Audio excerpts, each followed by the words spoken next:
Hi, I'm Marty Nemko. I have talked previously about time management. Just Google the word Marty Nemko, Nemko, and time or procrastination. You'll find probably more than you can stomach. But the format for most of them, or all of them, was pretty standard. Just a list of tips. But some people are helped more by a contextual example, that is, a story. So here is a composite story of how someone with, quote, poor time management skills got better. It was noon, and he finally woke up. He looked to his nightstand and saw the article that his mother had sent him on time management, and he ripped it up. And then he stared at the bottle of pills. My life sucks. Totally. Work, relationships, money. He then glanced at the other thing on his nightstand, the picture of his children, and he thought, should I try? Yet again. Some stupid baby step? But what? I can't make myself look for a job. Too embarrassed to date anyone. I can't do crap. He stared, and he stared. And then he reached under his mattress to pull out the $100 he stored there. He crawled out of bed and then crept around his apartment for more money.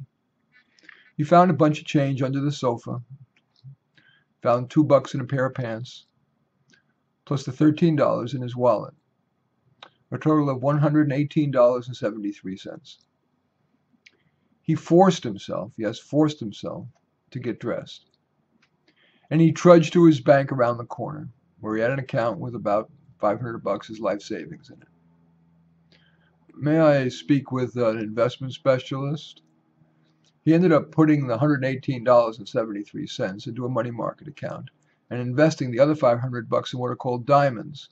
It's an ETF, like a mutual fund, that divides his money across the Dow Jones 30 industrials.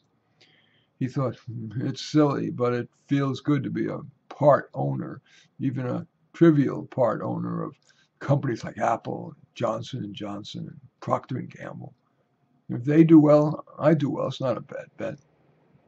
That hint of hope freed him up to think about work. What would be easy and fun? So he walked, or I should say padded, into the nearest bookstore, mustered up the courage to say one sentence.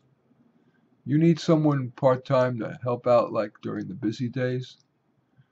The employee said, we use subs when someone wants a day off. You want to go on the sub list? He nodded, and 4 days later he was called to sub the next day. He was tempted to lie and say he had a previous engagement, but he said to himself, I can do this, and if I don't do this, it'll be the pills. God knows what that will do to my kids. So he summoned the obvious time management techniques he previously blew off. He prepared his clothes the night before. He set an alarm clock across the room so he had to get up to turn it off. And he set it for early so there was time for the inevitable unanticipated delays.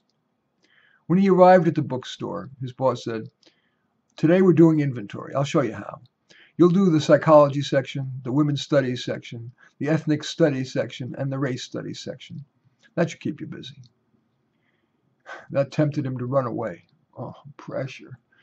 Pressure. I can't stand it. What excuse should I give, or should I just walk out? And he flashed again about his kids, and this time about himself. If I stay focused and I don't let myself get too distracted by looking at the books or the pretty women, I can get this done. I have to get this done. Really. But I can't rush. If I make mistakes, that's as bad as not getting it done. Go medium. And he succeeded. Yeah, he made a couple of mistakes. Yeah, he didn't quite get it all finished. But he did well. And his boss said, great, I hope you can come back tomorrow. And he did. And as he walked home, thoughts of asking a woman out, like one of those in the bookstore, flicked through his mind. And such were the first baby steps in his rise from the edge. As he was lying in bed the next morning, at 7:30 a.m., not noon, he reflected on lessons learned. The damn baby steps. I'm sick of hearing it, but it helps a lot. I'm glad I picked something easy and fun to get me started. I'd never admit it to my mother, but she was right. Set an alarm clock and put it across the room so you have to get up to turn it off. I didn't spend a lot of time thinking about what I would say when I went into the bookstore. If I did, I'd probably wrap myself in rumination and not go. Preparing the night before helps. Allowing extra time helps. Something always happens that delays things. Yeah, go medium. Not rush, not spacey, medium. And finally, funny how tiny wins.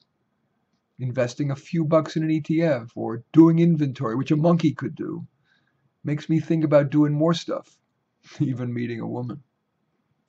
Those takeaways probably weren't much different from the time management article tips that his mother sent him and he ripped up. But when it came from him, anyway. I do thank you for watching. Feel free to give this a thumbs up or a thumbs down as you see appropriate. Write a comment, hit the share button and share it on your social media, or subscribe to my channel. In any event, I do thank you for watching. I am Marty Nemko.